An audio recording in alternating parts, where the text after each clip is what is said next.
Podcast Talk. Learn English naturally. You're not lazy. The system just broke you. Hi, everyone. Welcome to our podcast. I'm Emily, and we're really happy you're spending this time with us today.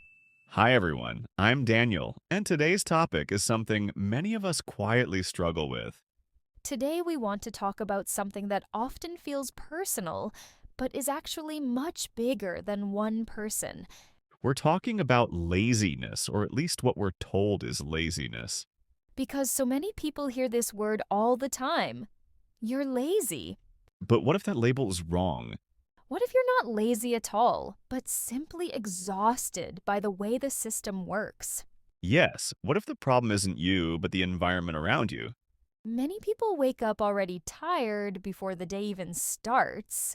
And then they blame themselves for not being productive enough. They see others online doing more, achieving more, and suddenly they feel like they're failing. But what we don't see is the full picture.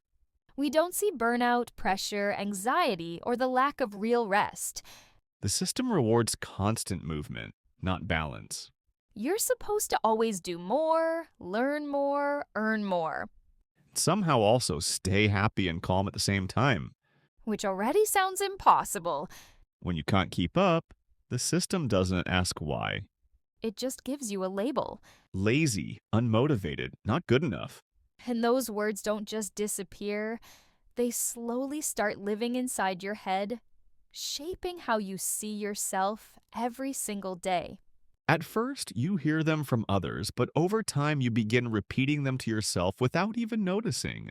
That's the moment when external pressure turns into an internal voice. And that voice can be very hard to silence. And once that voice is inside you, it pushes you to work harder, rest less, and ignore your own limits. You start believing that resting means failing, and slowing down means falling behind everyone else. But the problem isn't a lack of effort or discipline. The problem is constant pressure without real recovery. Your body and mind can't stay in survival mode forever, no matter how strong or motivated you think you are. So eventually they slow you down, not to punish you, but to protect you.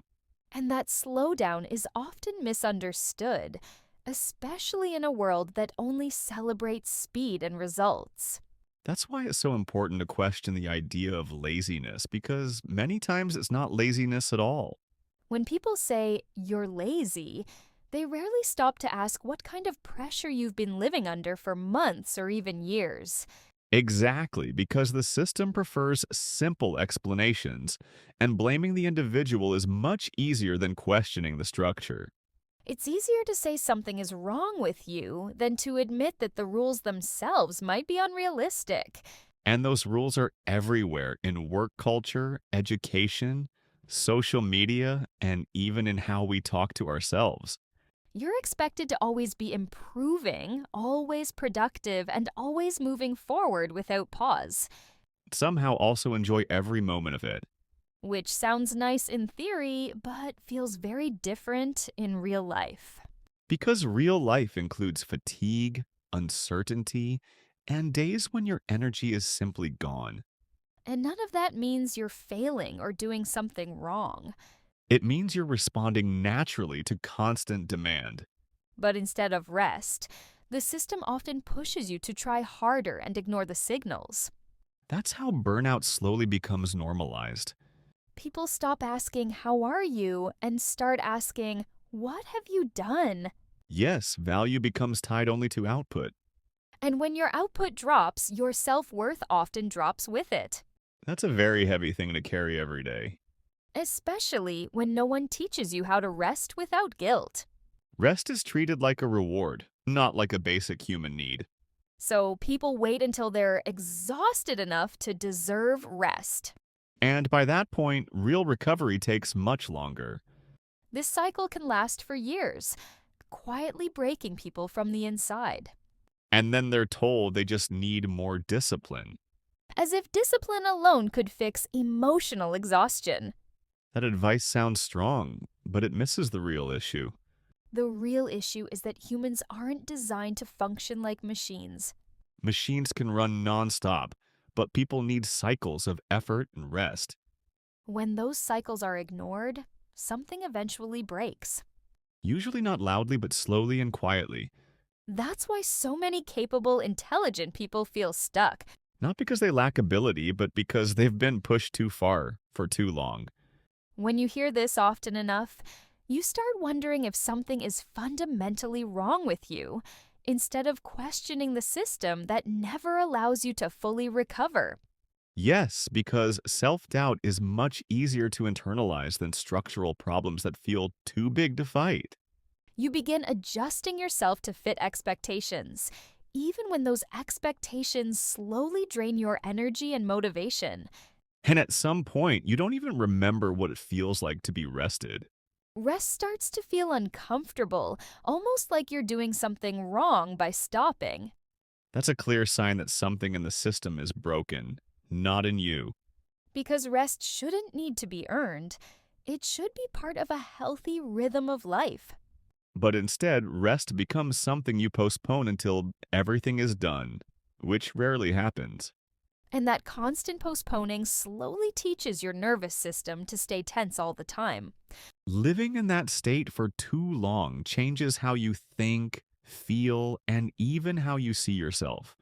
You may start believing that motivation should feel forced, and that ease means you're not trying hard enough. But real motivation often comes from feeling safe, supported, and not constantly evaluated. When you're not afraid of failing every single day. And when you're allowed to be human, not just productive.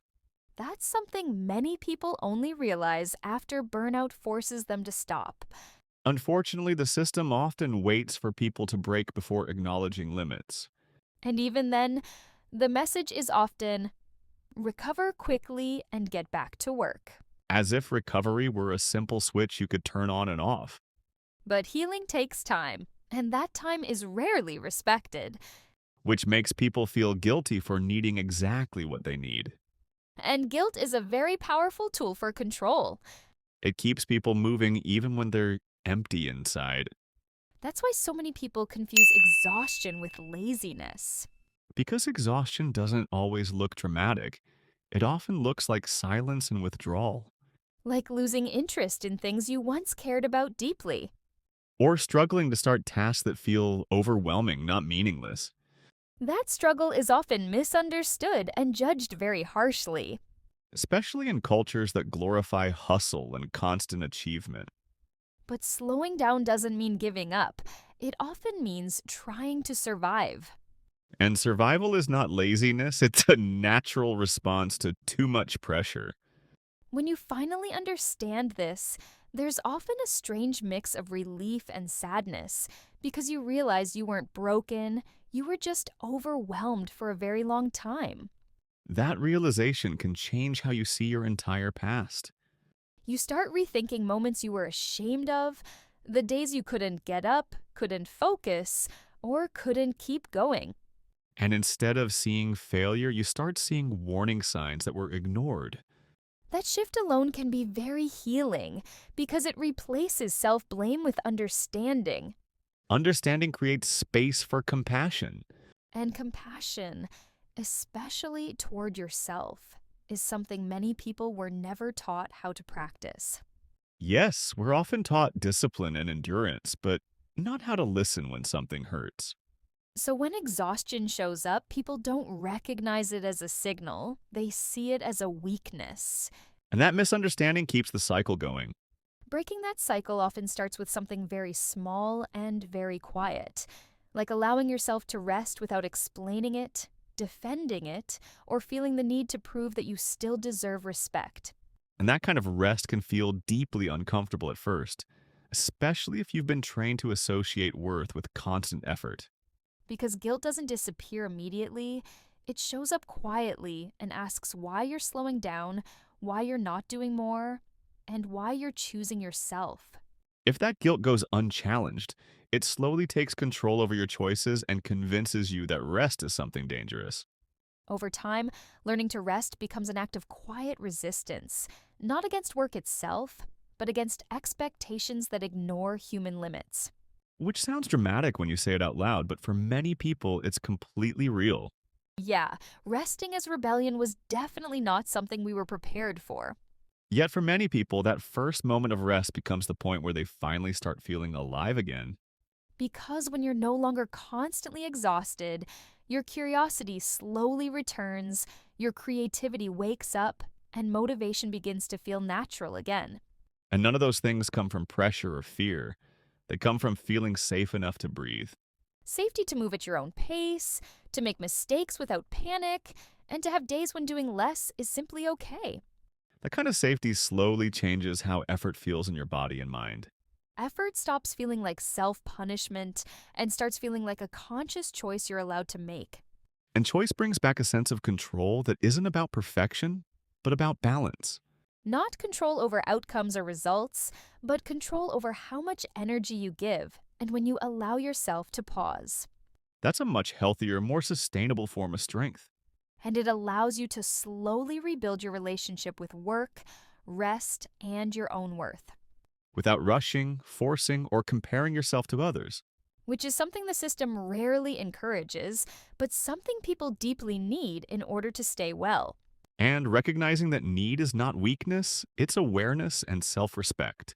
When you start seeing yourself through this lens, the word lazy begins to lose its power because it no longer describes your reality. Yes, it becomes clear that what looked like laziness was often your body asking for care, not criticism. And that realization can feel very emotional, especially if you've spent years pushing yourself without kindness. It can bring sadness for the past, but also relief for the future. You may start asking different questions. Not why am I not doing enough, but what do I actually need right now? And those questions lead to very different choices over time. Sometimes those choices look small from the outside, but they can completely change how your days feel.